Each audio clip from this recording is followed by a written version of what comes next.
திருச்சிற்றம்பலம். தங்காலம் பூசும் கவச திருநீப்பை அங்காமல் பூசி மகிழே ஆமாவில் தங்கா வினைகள் சாரும் சிவகதி சிங்காரமாக திகழ்வீரே.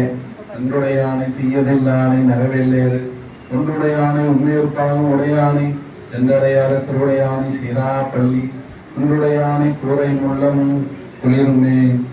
இங்கு வந்திருக்கும் அடியார் பெருமக்கள் அனைவருக்கும் மற்றும் பாபையா, சாத்தப்பனையா, மல்லிகாம்மா மற்றும் இங்கு வந்திருக்கும் அடியார் பெருமாள் அனைவருக்கும் அடியனுடைய மனம் காப்பு காயத்தால் வணக்கத்தை தெரிவித்துக் கொள்கின்றேன்.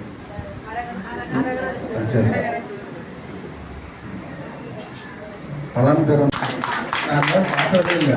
ஏன்னா நான் நட்சத்திரத்துக்கும் ஒரு பாட்டு ஒன்னே ஒரு நட்சத்திரம் மகத்துக்கு மட்டும்தான் உண்டு, அது உங்களுக்கு தெரியும். ஆனா இதெல்லாம் தொகுத்து நல்லபடியா போட்டிருக்கீங்க. இது பொருள் நல்லதுதான். ஏன் அப்படின்னா நமக்கு நிறைய சாப்பாடு 13 வகையான சாப்பாடுகள் உண்டு. பித்ரு சாபம், பிரேத சாபம், பூமி சாபம், பச்சை சாபம், ரிஷப சாபம், சர்ப்ப சாபம், இது மாதிரி 13 வகையான சாபங்கள் இருக்கு. பசுவை கொண்டதுக்கு, பசுவுக்கு, இந்த மாதிரியான பெண்களை வதை பண்ண அந்த சாபம், அந்த மாதிரி 13 வகையான சாபங்கள் இருக்கு.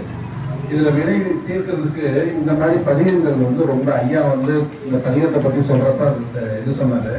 ஆனா இந்த பதிகம் எவ்வளவு பெரிய ஆற்றல் இருக்கு அப்படின்னா, நம்ம வினையை தீர்க்கக்கூடிய ஆற்றல் பதிகங்கள் இருக்கு. மற்ற எல்லாமே எப்படின்னா, வினையை யாராலையுமே, கர்மாவை யாருமே சரி பண்ண முடியாது. சரி, அது நம்மளுடைய அருளாளர் பாடின பதிகங்களும் அருள் ஏதாவது கேட்பாங்க, அதெல்லாம் நடக்கும். ஆனா என் கர்மாவை போக்கு அப்படின்னு சொன்னா யாராலையும் போக்க முடியாது. ஏன்னா இவங்க வரலாறு ஒரு சான்று. சமய குரலும் சரி, சந்தான குரல். சந்தான குரல் என்ன செய்யறாரு? முக்தி தராரு. உமாதீஸ்வரர் என்ன செய்யறாரு? முக்தியை கொடுக்குறாரு. அது எவ்வளவு பெரிய விஷயம். முக்தி யாராவது கொடுக்க முடியுமா? சிவபெருமான தானே சொல்லுவோம். சிவபெருமானிகள் சிவன் அடியாரும் கொடுப்பாங்க அப்படிங்கிறதுக்கு. ஏன்னா வினையை அகற்றக்கூடியவங்க அடியார் பெருமக்கள். அவருடைய பதிகங்கள், அவருடைய திருவாயால மொழிந்த இந்த பதிகங்கள் நம்ம வினையெல்லாம் தீர்க்கும். அதே மாதிரி தேவ சாபம் உண்டு, ரிஷி சாபம் உண்டு.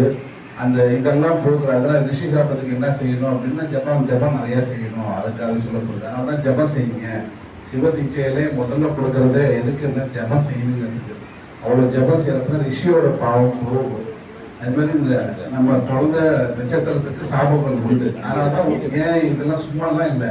அந்த நட்சத்திரம் போறப்ப இவங்கெல்லாம் ஒரே மாதிரி இந்த சில விஷயங்கள்லாம் நடக்கும். அவங்களுக்கு கேரக்டரும் ஒரே மாதிரி இருக்கும். இங்கே நிறைய பேர் இருப்பாங்க. அதெல்லாம் ஒன்று சொன்ன டைம் ஆயிடும். ஐயா எனக்கு ஒரு 5 நிமிஷம் தான் சொன்னேன். ஒரு 5 நிமிஷம் பேசுறீங்க அப்படின்னு சொல்லி தான் கொடுத்தாரு. அதனால இந்த இன்னின் பதிகங்கள் ரொம்ப பாராட்டக்கூடியது. இந்த மாதிரி ஏன்னா புத்தகம் வெளியீடுலாம் இப்போ ரொம்ப குறைஞ்சிருச்சு, படிக்கிறதும் குறைஞ்சிருச்சு. அது ஒருவேளை ஐயா அம்மா சொன்னது கேட்டது சிந்தித்தல் தெரிதல் முட்டை கூடுதல்னு சொன்னாங்க. அதனால அது போதும் எல்லாம் முடிவு பண்ணிட்டாங்க. கேட்டா போதும், யாராவது பேசி கேட்டா போதும் நம்ம அப்படின்ட்டு சைவ சித்தாந்தம் சொல்ற மாதிரி அது போதும். இது மாதிரி பாராட்டக்கூடியது. இந்த புக்கை நல்லபடியாக வெளியீட்டு பண்ணி கொடுத்த திரு சாத்தப்பனையும் கார்த்திகாயன் அம்மா அவருடைய என்னுடைய மனமார்ந்த வாழ்த்துக்கள். அவங்களுடைய இல்லத்திலையும் எல்லா விசேஷங்களும் எல்லாம் நடக்கணும். வேண்டிக்கங்க. அடியாரெல்லாம் வேணும்னா அது கண்டிப்பா நடக்குமா? வேண்டுதலை வைங்க. கண்டிப்பா எல்லாம் நல்லபடியாக நடக்கும். நம்ம மல்லிகா அம்மா வந்தது ரொம்ப சிறப்பு. அவங்க திருமூலரை வழிபட்டு ஒரு கொண்டு வந்தது பேசு. ஏன்னா நாங்கள் சின்ன வயசுலேருந்தே நான்லாம் சித்தர் வழிபாட்டில் இருக்கோம். ஆனால் சைவ சமயத்துக்கு நான் திருமூலர் தான் திருமூலருடைய அம்மா மல்லிகை தொழிலை போற்றி தன்னுடைய வார்த்தைகளை தெரிவித்துக்க ரொம்ப நன்றி. தெரிஞ்சுட்டேன். அது எல்லா பக்கமும் ஒழிக்கிறது, எல்லா ஊர்லயும் இருக்கு. ஆனா திருமூலர் திருமந்திரத்தை ஒழிக்கிறது தமிழ்நாட்டுல அம்மாவுடைய திருக்கட்டளை. அந்த திருக்கட்டளை 3000 பாடல்கள், 3000 பாடல்கள் கிட்டத்தட்ட 48,000 வரிகள். 48,000 வரிகளை நம்ம படிக்கணும்.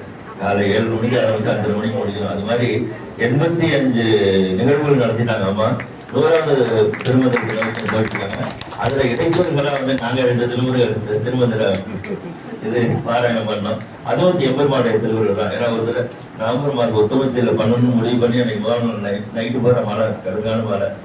ஆனா என்ன பண்ணிருக்கோம், இருந்தாலும் கூட சாமி வந்து எப்ப நடக்கணும், எந்த விஷயம் எப்ப நடக்கணும்னு சொல்லி அவருக்கு தெரியும். அதனால அது இப்பதான் வந்து அது செயல்படுத்தப்பட்டு இருக்கு.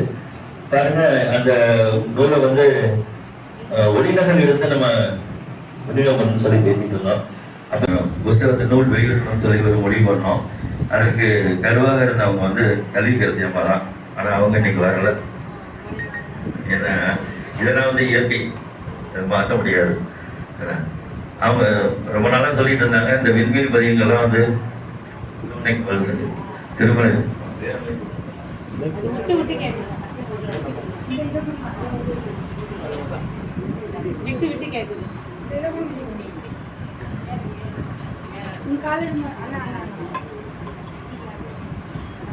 பொறுப்பையும் அவங்க எடுத்துக்கிட்டாங்க. அதுக்கு வந்து எம்பெருமான் வந்து அவர்களுடைய பையனுக்கு இன்னொரு கல்யாணம் நடக்கணும், அது ஒரு பெரிய ஆவலா இருக்கு. அதுக்கு சாமியிட்ட விண்ணப்பம் செய்யணும். வெகு விரைவில் நல்ல மறுபடியும் அவங்க குடும்பத்துக்கு தகும் மறுபடியும் கிடைப்பதற்கு சாமி அருள் புரிய வேண்டும் என்று செய்கிறோம். மற்றும் அவர்களுடைய அம்மையப்பர் 2 பேருடைய உடல்நலமும் வந்து எந்த குறைவும் இல்லாம நல்லபடியா இருக்கணும். அதுக்கு சாமி திருவள்ளுவர் புரியணும்னு சொல்லுவாங்க. இந்த நூல் வந்து கிட்டத்தட்ட ஒரு 15-20 நாளா வந்து முயற்சி பண்ணி அதுக்கு உறுதுணையாக இருந்த அகிலா மணிமேல் அவங்க வந்து கூட இருந்து அது துடுப்புலாம் கரெக்ட் பண்ணி கூட இருந்து எல்லாம் பண்ணாங்க. ஸோ அவங்களுக்கு நன்றி. இப்போ நூல் வெளியிட்டுலாம் ஐயா வந்து எடுத்து அந்த மெய்யை வந்து இன்னும் எப்படி நம்ம வந்து தெரிவிக்கிறது அப்படின்னு சொல்லி கொடுக்குறாங்கன்னு சொல்லி ஐயா ஒரு சொற்பொழிவு கேட்டேன். அதை நம்ம உங்கள்கிட்ட பகிர்ந்துக்கிறேன். ஸோ அப்படிப்பட்ட ஒரு சூழ்நிலை வந்து இந்த நூலானது வந்து வரக்கூடிய ஒவ்வொருத்தரும் வந்து தன்னுடைய வாழ்க்கையில் வந்து எல்லா விதமான நலன்களையும் எல்லா விதமான சந்தோஷங்களையும் அனுபவிக்க வேண்டும் என விண்ணப்பித்துக் கொண்டு என்னுடைய உரையை முடிக்கிறேன். நம்முடைய